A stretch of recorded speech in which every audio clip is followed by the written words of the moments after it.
Now, welcome back to the Prospect Hut. And of course, this is the Prospect Hut where we talk about Mets prospects. And obviously, today is the first day after the All-Star break for all the major league teams and the minor league teams. But I wanted to sort of take a step back and give you an overview of what happened when the season on Sunday took a break. This is from the minor leagues. This is the Mets Minors Weekly Report from Mesmerized. Brian Clifford enters break on tear. He's done a great job. The Roma Ponies pulled off an impressive 6-game sweep in their series against the New Hampshire Fisher Cats this past week, which was last week. Binghamton has been rolling. They are the winners of 9 consecutive games and have one of the hottest minor league bats in baseball, Brian Clifford. Clifford and Luis Moreno, among others, were pivotal to Binghamton's sweep and were two of the standout players from the previous week. For more on Binghamton and the rest, I'll read this, but the thing that's interesting about Clifford is I would expect that he'll be in AAA. Right now he's in Double A. I expect him to be in AAA before the end of the season and be sort of talked about in spring training next year. Syracuse Mets defeated the Scranton-Wilkes-Barre Rail Riders and Philadelphia Yankees in their 4-2 in their 6-game series this past week. It was a close series with 3 of Syracuse's win by 1 run and no game being decided by more than 3 runs. With the series win, the Syracuse Mets are 11-7 in the second half of the season, good for third place in the International League East Division. Overall, the Mets are 57-35. They played really well. Carlos Cortez led Syracuse batters with 2 home runs against the Rail Riders in 5 games. He also added a double and 5 RBIs. Cortez is having a solid season in Syracuse where he owns a .833 OPS. At some point, he's going to be in the majors, but he might not be in the majors with the Mets. He's been a prospect with the Mets for a long time, but he's sort of taken a step back. He's sort of one of these minor leaguers that's one organization. I don't expect him to be around too much longer.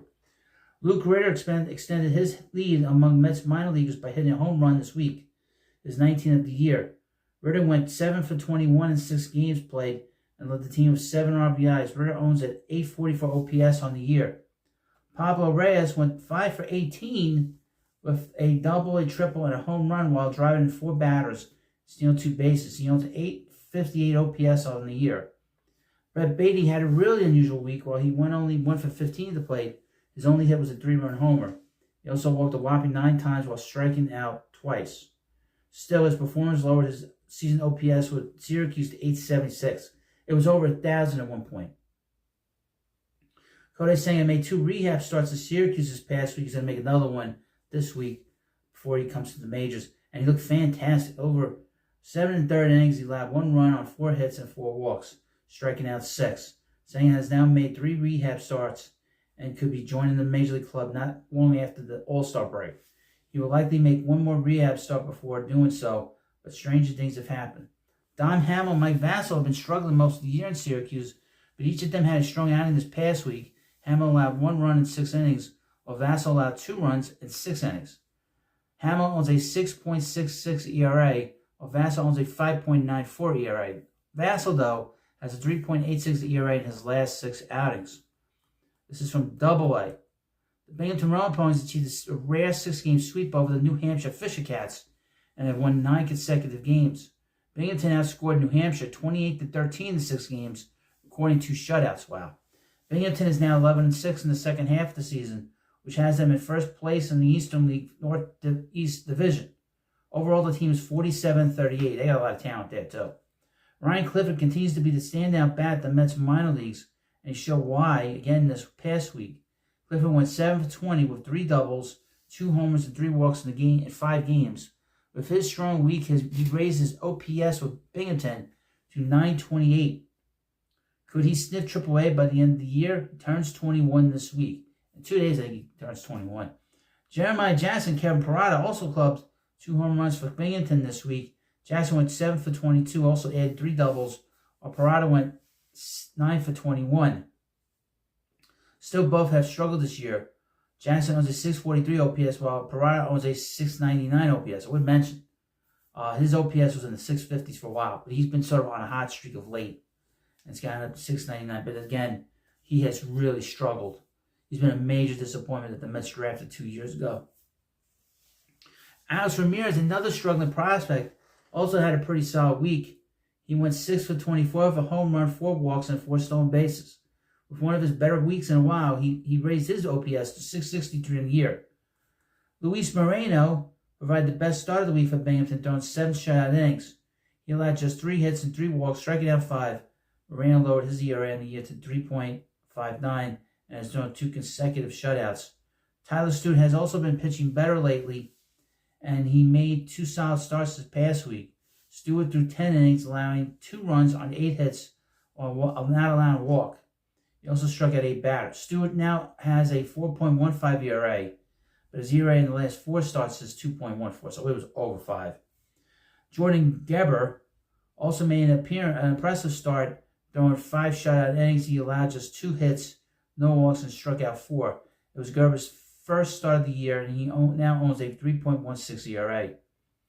High A Brooklyn. Cyclones lost their series 4-2 to the Wilmington Blue Rocks. 2 of Brooklyn's losses were by 1 run, and they pitched a shutout in the final game of the series. Brooklyn has struggled mightily in the second half of the season, and they're in last place in the South Atlantic North Division at 7-14. Overall, they are 40-47. Carol Paz had a really effective week. Despite recording just 13 at bats, he went 4 for 13 with a double and an RBI, but he managed 6 walks and 5 stolen bases. Has now a 618 OPS for the year, not good. Wilfredo Lara was Brooklyn's best hitter this week, leading the team with 8 hits and 24 at bats. He had 3 doubles but didn't drive in any runs. Raised his OPS to 696 on the season. 700 is considered average for a major leaguer, and even in the minor leagues, this is all below average. Now here's the more impressive thing, and this is the Mets pitching in Brooklyn. Jonah Tong continues his impressive run by throwing another quality start, allowing 1 run in 6 innings. Tong allowed just 3 hits, walked none, and struck out 7. His ERA with Brooklyn is 2.85, and he has been especially great lately. In his last 4 starts, he has an 0.82 ERA with 32-6 strikeout to walk ratio. When all these prospect lists get updated, I expect Jonah Tong to jump onto some of these lists. He hasn't yet, but I expect him to jump on these lists very, very, very soon in the next few weeks. So I will keep you up to date on these lists. And this is a kid that has pitched really well, specifically with his command and his control, and he goes very hard. Another guy to keep an eye on who the Mets drafted last year, and that's Cade Morris. He's another Brooklyn pitcher on a spectacular run. Like Tong, he has also allowed 1 run in 6 innings during his outing this week.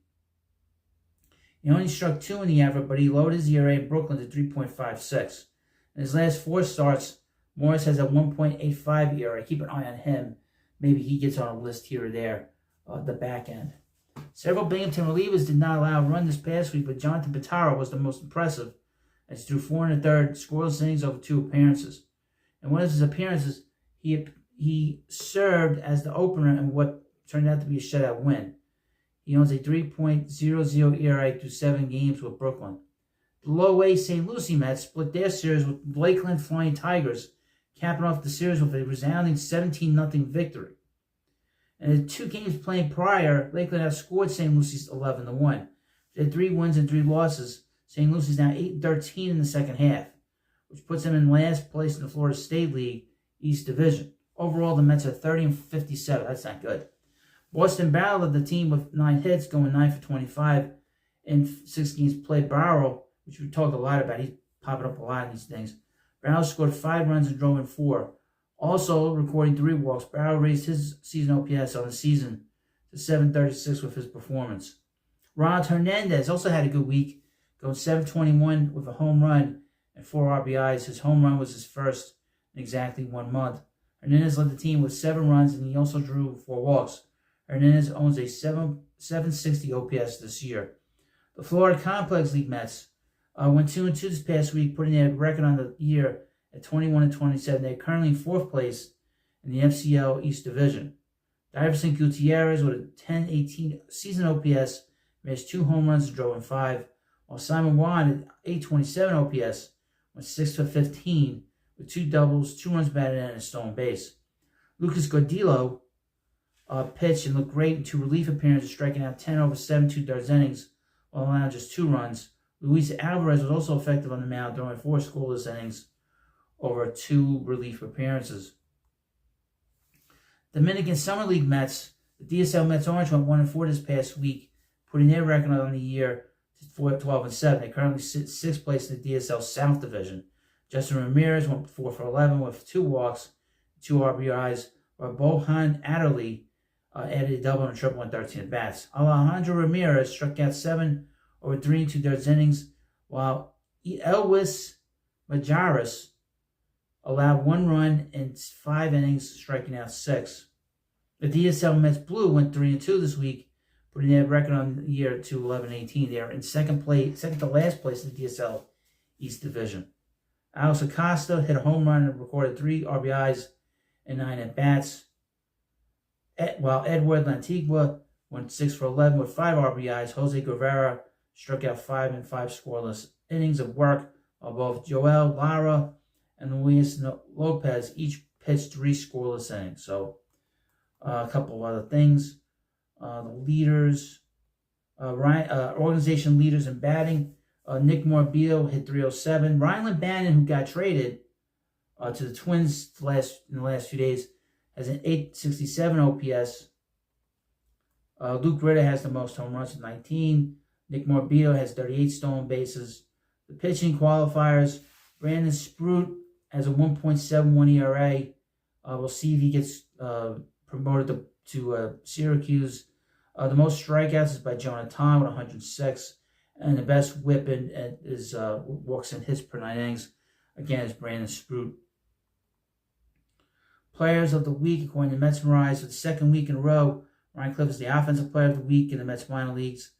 Clifford is simply on another planet right now, racking up hits while demonstrating both his power and his eye. The 20-year-old owns a whopping 928 OPS, and Binghamton has cemented himself as one of the premier bats in the Mets system. He might be the Mets' best power hitter. Luis Moreno is a lesser-known name than Clifford, but he deserves recognition.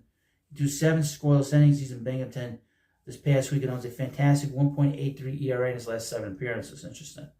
Moreno's 25 and has a career minor league ERA of 4.32, but he looks to be turning a corner and is currently pitching some of the best baseball of his career. Here's the thing about pitchers, they come from anywhere. So this guy might be a guy that's sort of a journeyman in the minor leagues, and then all of a sudden it clicks. And maybe he gets to the majors. Who knows? He's in Double-A, so he's pitching well. He'll get to Triple-A. If he pitches well, he'll get a call-up. Now, from the 19th to the 21st, the teams will be playing, Triple-A will be playing Rochester. Double-A, Binghamton, the Rumble Ponies will be playing Erie. Brooklyn will be playing Jersey Shore, and the Mets in St. Lucie will be playing Jupiter. So this is the update prior to going into the break. And now we're coming back on Friday. That's today. And I thank you for watching this video. I have plenty of stuff here.